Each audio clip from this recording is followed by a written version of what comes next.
Halo semua, perkenalkan nama saya Akila Kaira dari jurusan Teknik Industri Universitas Pelita Harapan. Di video kali ini saya ingin membahas mengenai topik planning yang nantinya juga akan disertai dengan beberapa contoh dari pengaplikasian planning yang dilakukan pada perusahaan Grab. Jadi seperti yang kita udah tahu, fungsi utama dari seorang manajer itu ada 4. Ada planning, organizing, leading, dan juga controlling. Nah, planning ini sering disebut sebagai fungsi manajemen yang paling utama karena dari sini dasar untuk semua fungsi lainnya dari manajer itu ditetapkan. Tapi planning itu sebenarnya apa sih? Jadi kalau dalam buku manajemen edisi ke-11, Coulter dan Robbins mendefinisikan planning sebagai sesuatu yang berkaitan dengan mendefine tujuan organisasi, menetapkan strategi yang tepat dalam mencapai tujuan yang tadi, dan kemudian mengembangkan suatu rencana untuk mengintegrasikan serta mengkoordinasikan aktivitas kerja. Selanjutnya masuk ke tipe-tipe dari rencana. Nah, tipe-tipe ini dibagi ke 4 kategori. Jadi ada yang berdasarkan jangkauannya, lalu ada yang berdasarkan kerangka waktu, kespesifikannya, dan juga ada yang berdasarkan frekuensi penggunaannya. Yang pertama pada kategori breadth atau berdasarkan jangkauannya, ini ada strategik dan operasional di mana strategic planning merupakan suatu rencana yang berlaku untuk seluruh bagian di dalam organisasi dan di sini tujuan organisasi itu ditetapkan secara keseluruhan. Sedangkan kalau operasional itu rencananya mencakup area operasional tertentu dari organisasi tersebut. Jadi dalam kata lain, kalau strategic planning itu lebih luas, sedangkan operational planning itu lebih sempit. Yang kedua, berdasarkan time frame-nya. Jadi di sini ada long term dan juga ada short term. Biasanya long term planning ini rencana yang dilakukan itu dalam kurun waktu hingga 3 tahun. Terus kalau yang short term itu hanya dilakukan dalam kurun waktu 1 tahun atau kurang. Yang ketiga di kategori specificity ada specific plans yang merupakan rencana yang sudah didefinisikan dengan sangat rinci di mana sudah tidak ada lagi ruang untuk berinterpretasi. Jadi udah nggak ada lagi ambiguitas atau kesalahpahaman dalam melakukan rencana yang sudah dibuat. Tapi dalam keadaan di mana ketidakpastian itu tinggi dan manajer juga diharuskan untuk menanggapi suatu perubahan uh, secara fleksibel, yang cocok untuk diterapkan yaitu directional plan, yaitu rencana fleksibel yang menetapkan peraturan atau pedoman secara umum. Yang terakhir di kategori frequency of use, itu ada terdiri dari single use plan dan juga standing plan. Nah, jadi seperti namanya, single use plan ini merupakan rencana yang dirancang khusus untuk memenuhi kebutuhan dari suatu situasi yang unik. Kalau standing plan itu sebaliknya, jadi rencana berkelanjutan yang memberikan panduan untuk kegiatan yang dilakukan secara berulang.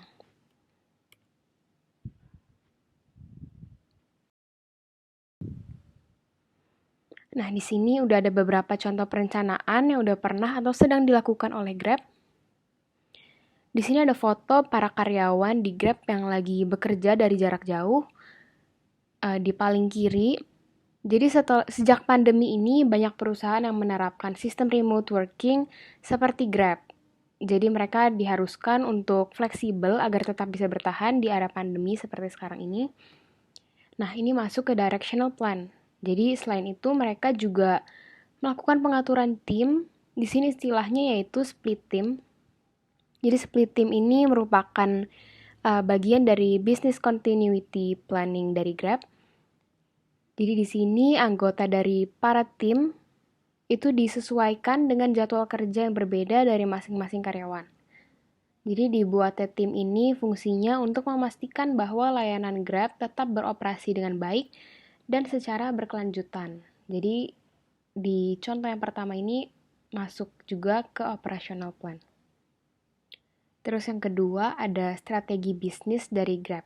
Jadi untuk memenuhi tujuan perusahaannya yaitu menciptakan super app yang akan selalu membantu kehidupan banyak masyarakat di Asia Tenggara.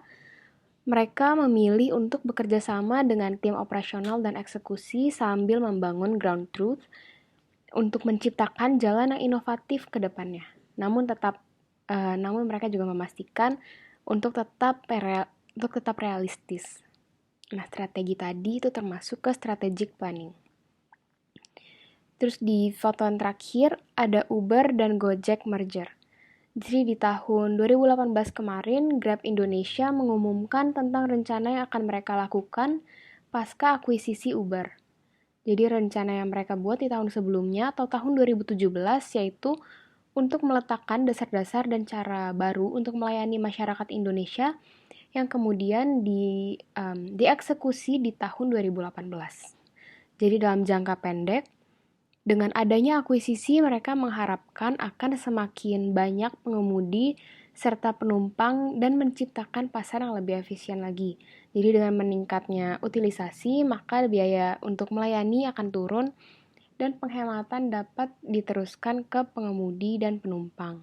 Nah, dari rencana yang tadi diharapkan dalam jangka waktu yang panjang, Grab akan menjadi platform online to offline nomor 1 di Indonesia.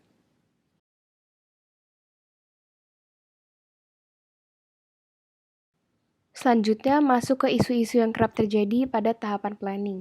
Tapi di sini akan dibahas akan lebih fokus ke bagaimana manajer bisa membuat suatu rencana secara efektif pada lingkungan yang dinamis atau yang terus berubah. Jadi ada 2 poin utama dalam menjawab hal tadi. Pertama, di lingkungan yang tidak pasti, manajer tentunya harus mampu mengembangkan rencana yang spesifik namun tetap fleksibel. Jadi bisa dibilang gabungan antara specific plan dan juga directional plan. Walaupun keduanya terlihat kontradiktif, namun yang dimaksud di sini yaitu rencana yang dibuat itu tetap butuh beberapa hal yang spesifik. Jadi beberapa hal yang ditetapkan secara mendetail, namun rencana tersebut tidak perlu terlalu kaku. Jadi kalau suatu saat ada perubahan pada lingkungan, manajer juga sudah siap dan udah tahu apa yang harus dilakukan dalam menghadapi perubahan tersebut. Jadi poin selanjutnya yaitu ada suatu hal yang perlu dipahami oleh manajer. Jadi seorang manajer itu perlu sadar bahwa perencanaan merupakan sebuah proses yang berkelanjutan. Bisa dikatakan suatu rencana tersebut berfungsi sebagai peta petunjuk meski sewaktu-waktu tujuannya bisa saja berubah seiring terjadinya perubahan pada kondisi pasar. Para manajer juga harus sadar dengan adanya perubahan pada lingkungan yang berkemungkinan berdampak bagi perusahaan dan mereka harus langsung mengambil tindakan. Dari sini fleksibilitas ini sangat penting apalagi ketika rencana yang dibuat itu sudah diimplementasikan.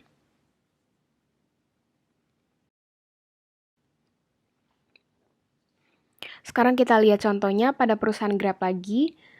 Jadi sejak tahun 2020 lalu, tahun di mana pandemi COVID-19 menyerang dunia yang mengharuskan hampir semua bisnis untuk beradaptasi dengan lingkungan agar tetap dapat bertahan pada masa tersebut.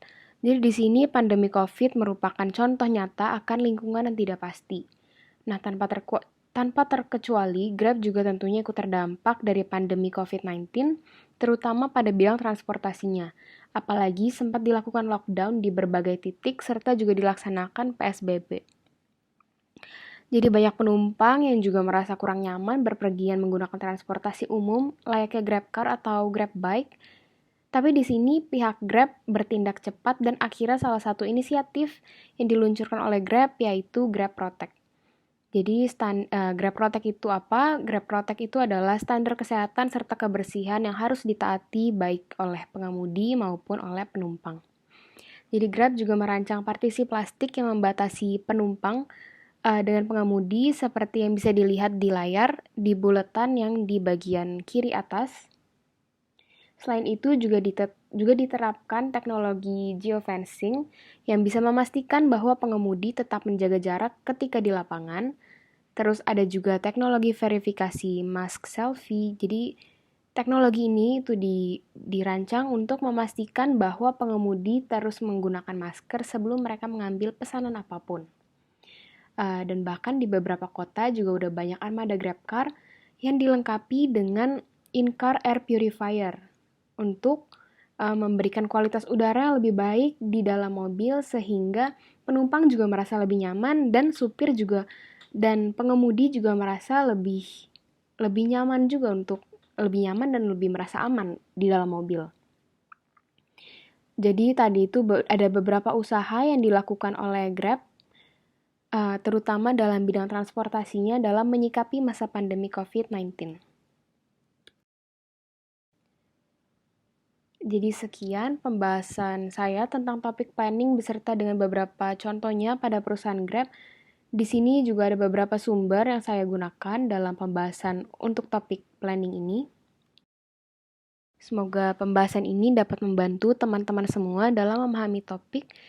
Mohon maaf sebelumnya apabila ada kesalahan dan terima kasih.